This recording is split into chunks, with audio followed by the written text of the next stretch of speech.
During the first episode of Stage Select, as a few of you may recall, I said this. Initially I wanted to cover Hanenbo, although to start safer in testing a new series, I feel something I'm more familiar with is more appropriate. This was actually for a couple of reasons, one of which was just really not having much time to put back into videos then, but the other was just lacking a copy of Hanenbo. But, ladies and gentlemen, I am pleased to announce that I, the creator of Lucina is Kill and the Mind of Diddy Kong, have acquired a copy of Electroplankton. Alright, call me T. So I know what you're thinking, what the hell is an Electroplankton? Electroplankton is an interactive music game for the Nintendo DS, developed by Niiro and directed by Toshio Iwai from Japan. Turns out the company has a fairly decently sized lineup of huh and what. But the company have also developed titles such as NES Remix, that one Switch game that's on the 3DS apparently, and DSware. To say the least, they've got some platinum hits. As for the man himself, he created SimTunes. What more do you need to know? SimTunes is the only creativity software that allows kids to make their own musical pictures. Keep telling yourself that. Electroplankton itself is pretty much exclusively made by him, although he had help with producing, and art, and composing, and it was released with limited availability on the Nintendo DS in 2006, although later re-released on the DSi's digital store with the pay-to-play-esque model. It was also a stage in Smash, because why not? Oi! You making a green screen video using Hanenbo? Let me take a look.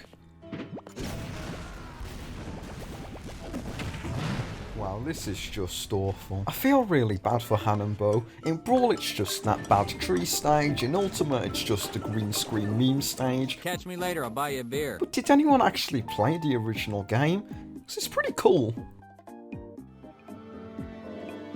Yes, this lovely little thing being in Smash is what kept journalists occupied back in the day. On the main menu we see two options, one for performing and one for audiencing. The latter of the two basically acts as a demo feature. I reckon it'd be a good way to get an introduction.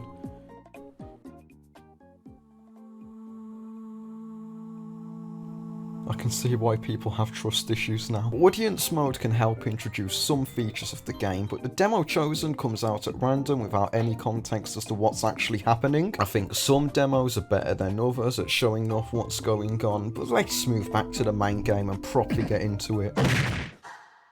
Before we get into this, I just want to remind you I'm a music maestro. Man's got that expand your style level in Wii Music, so to say the least, I'm pretty experienced in the industry. Electroplankton is one of those games where you can throw anything together and it makes something that sounds good. In fact, one of the best examples for this is in the first game, Tracy. Basically, you draw lines for each of the little triangle things and they make music based on their direction and the timing and how you draw them. It's weird to explain, but each triangle thing generates a different sound and they can work in pretty much any combination to sound good. I like it. Yes, Tracy, get in. Next up is... It's the Smash Bros stage! Yo, this game's mad.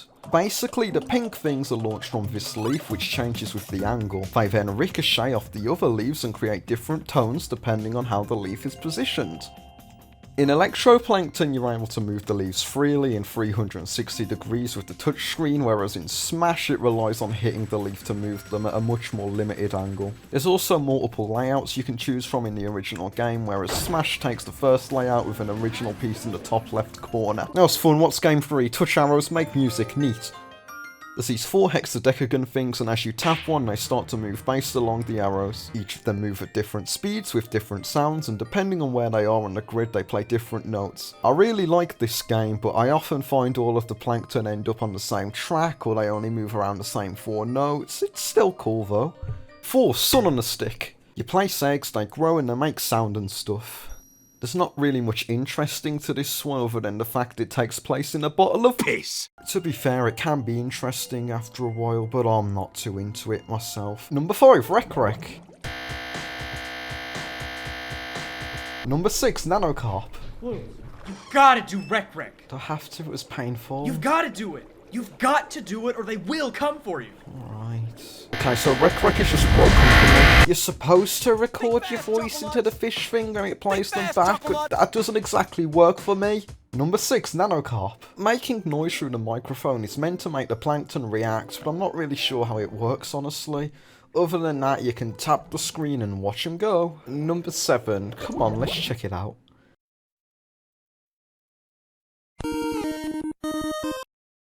Loop, you spin these electroplankton about to generate noise. Unlike Luminaria, they create more ambient noise than active music, but it's more involved than things like Hanambo and Marine Snow. Speaking of Marine Snow, it's just kind of confusing.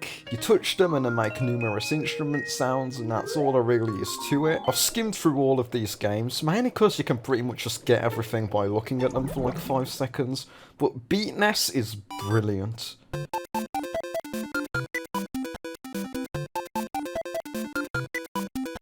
By touching segments of the plankton, you can produce numerous different sounds and oh, that's my jam. You can actually go into a lot of depth making these songs and it's honestly really enjoyable. While I've enjoyed most of the other games in some way, I've genuinely really gotten into Beat NES, creating little tunes and putting them on Twitter in between working on videos in my spare time, and hey look, I complete it.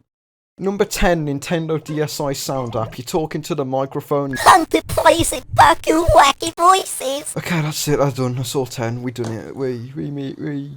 Overall, Electroplankton is an interesting package. It's got a unique art style and brilliant sound design. Should you go and buy it? Blimey, that's actually pretty cheap. As I said earlier, you can buy each of the games separately on the 3DS eShop, so if you want to buy any, research them a bit more, then buy a couple off there. As for the Smash stage, I think it does a good job of accurately portraying the original game while still working as a battlefield. Also, this is possible. Nobody would be throwing crabs over Melee if this were in Melee.